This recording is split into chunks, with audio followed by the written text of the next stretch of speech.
Maintenant que tu es à l'aise avec le balancement d'équations, on peut passer à une étape supérieure, celle des calculs stoichiométriques, pour prédire la quantité de réactifs nécessaires ou de produits fabriqués lors de la réaction chimique. Mais avant de rentrer dans le vif du sujet, qu'est-ce que c'est la stoichiométrie? Le terme stoichiométrie vient du grec ancien stoikéon, qui veut dire élément, et de métron, qui veut dire mesure. Cette science a pour objectif l'étude de la quantité des atomes et des molécules impliquées dans une réaction chimique. Elle a été développée, entre autres, par Jeremiah Benjamin Richter, qui, en 1792, posa les bases de cette science en disant « La stoichiométrie est la science de la mesure des proportions quantitatives ou rapports de masse dans lesquels les éléments chimiques sont impliqués. » Pour bien comprendre ce qu'est la stoichiométrie, on va débuter avec un petit exemple concret. Imagine que tu dois préparer ces petits gâteaux pour la fête de ton meilleur ami. La recette dit qu'elle convient à 6 petits gâteaux. Vous allez être plus de 6 personnes à la fête. Il faudra donc modifier la recette.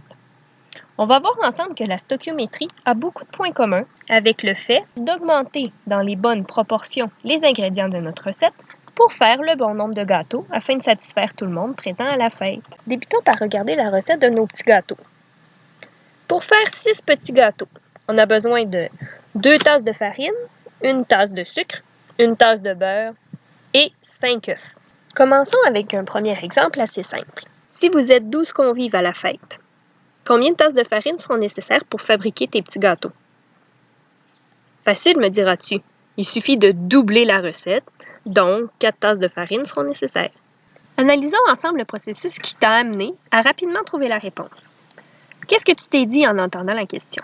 Probablement que tu t'es dit « J'ai besoin de gâteaux pour 12 personnes. Ma recette est pour 6 personnes, donc j'ai besoin de 2 fois la recette. » Cette valeur est importante. On va l'appeler le rapport de proportionnalité.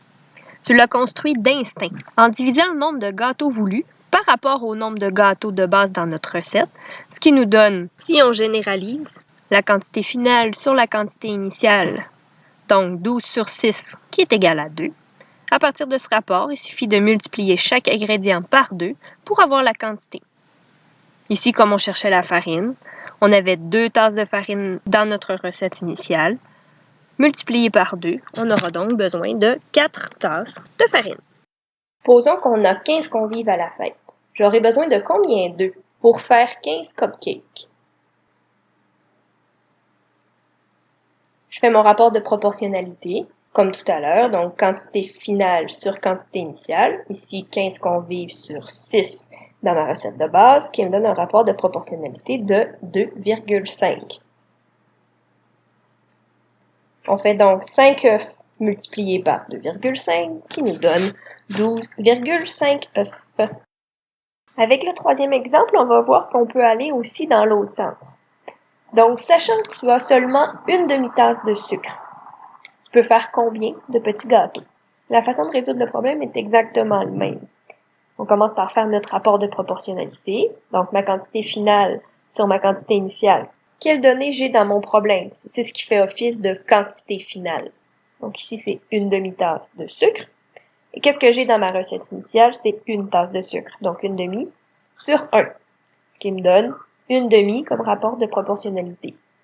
Qu'est-ce que ça me dit, une demi? Ça veut dire que je divise par 2 ma recette, ou on multiplie par une demi, qui est équivalent. Donc, j'avais 6 petits gâteaux dans ma recette initiale, multipliés par une demi, ce qui me donne 3 petits gâteaux. Jusqu'à maintenant, les exemples qu'on a effectués sont quand même assez intuitifs. Tu as facilement compris comment trouver le bon nombre de gâteaux à faire pour X ou Y personnes, ou le nombre de gâteaux qu'on pourra faire à partir de 2 tasses de farine, par exemple. On double, on triple, on diminue de moitié, des quantités en cuisinant sans vraiment se poser de questions. Le prochain exemple va augmenter un petit peu le niveau de difficulté. On va introduire une dimension de conversion d'unité. Ici, pour faire ça, on a besoin d'une information supplémentaire. L'équivalent de masse pour les tasses des ingrédients qu'on a dans notre recette. Donc, par exemple, pour une tasse de sucre, on va dire que c'est 200 g de sucre. Une tasse de farine, 120 g de farine. Une tasse de beurre correspond à 250 g de beurre et un œuf moyen, on estime à 50 g. À partir de là, on y va avec l'exemple numéro 4. Donc, tu peux faire combien de gâteaux si tu as 480 g de farine? La petite difficulté ici, c'est qu'on ne peut pas faire directement notre rapport de proportionnalité comme on a fait dans les exemples précédents. Ici, d'un côté, on a des grammes, donc 480 g de farine, et de l'autre côté, on a des tasses. On ne peut pas mélanger les deux ensemble. On dit toujours ça, on ne peut pas additionner des pommes puis des bananes. Ben, c'est le même principe ici.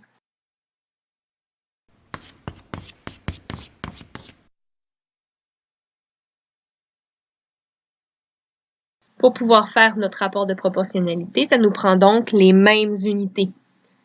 Ici, le plus simple va être de trouver 480 g de farine équivaut à combien de tasses de farine.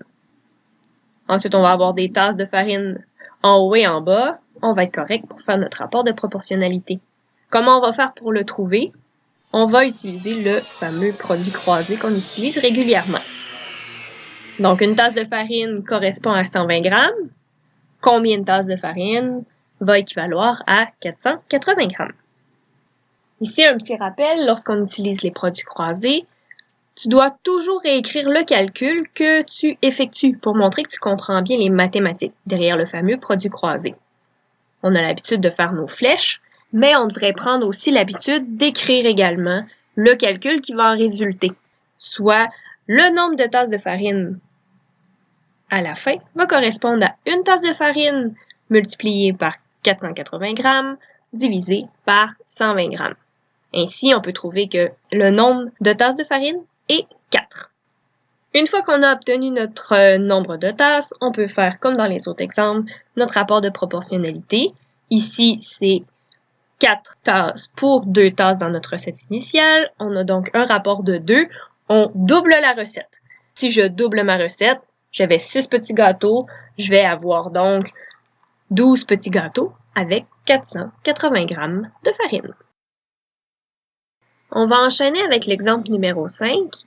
Si tu veux utiliser tout le bloc de beurre que tu as acheté, qui a une masse de 454 g, tu vas devoir acheter combien de grammes de sucre pour faire ces petits gâteaux? Pour résoudre ce problème, on va devoir y aller en plusieurs étapes. Donc, pour commencer, on regarde, on ne peut pas faire notre rapport de proportionnalité parce qu'on a des grammes et on a des tasses. Donc, on va trouver le nombre de tasses de beurre qui correspond à notre 454 g. En faisant notre produit croisé, donc une tasse de beurre est égale à 250 g. Combien de tasses de beurre correspond à 454 g? Donc, je réécris mon calcul. X tasses de beurre est égal à une tasse de beurre multipliée par 454 g divisé par 250 g qui me donne 1,816 tasses de beurre. À partir de mon nombre de tasses de beurre, je suis capable d'aller chercher le nombre de tasses de sucre en faisant mon rapport de proportionnalité. Donc ici, 1,816 tasses sur une tasse de beurre dans ma recette initiale. Mon rapport de proportionnalité est donc de 1,816. Je multiplie mes ingrédients par 1,816, ce qui me donne 1,816 tasses de sucre. Et là, la question étant de savoir combien de grammes de sucre je vais avoir de besoin, j'obtiens une réponse en tasses. Je vais devoir faire une deuxième conversion pour savoir mon 1,816 tasses de sucre correspond à combien de grammes. Encore une fois, on va passer par notre fameux produit croisé. Donc, une tasse de sucre égale 200 grammes. 1,816 tasses de sucre est égal à combien de grammes? Si je réécris mon calcul, donc X grammes de sucre est égal à 1,816 tasses de sucre multiplié par 200 grammes divisé par une tasse, ce qui me donne 363,2 grammes de sucre. On va terminer notre série sur la recette de petits gâteaux par un dernier exemple que tu vas faire toi-même. Donc, comme à l'habitude, fais pause après la question avant d'aller voir les réponses pour t'assurer que tu as bien compris comment ça fonctionnait. Donc, notre exemple 6, Lors de sa dernière visite, ta mère a laissé chez toi une boîte d'œufs liquides et tu veux l'utiliser en entier pour faire ta recette. A. Avec cette boîte, combien de petits gâteaux pourras-tu faire? B. Il te reste 227 grammes de beurre. Est-ce que tu vas en avoir assez pour faire cette recette-là?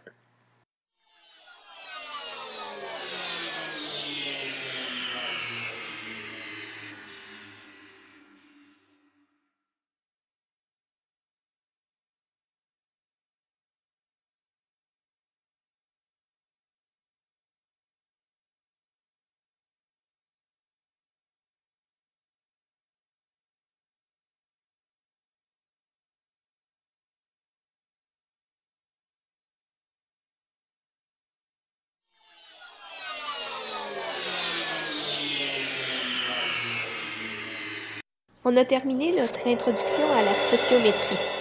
T'as pas l'impression d'avoir fait grand science dans cette vidéo-là avec notre recette de petits gâteaux, mais on va voir dans la prochaine vidéo que tout ce qu'on a vu de manière simple avec notre recette de petits gâteaux, ben c'est exactement la même chose lorsqu'on fait de la stoichiométrie avec des réactions chimiques. Donc on va voir les équivalents de notre recette en réactions chimiques vraiment plus traditionnelles.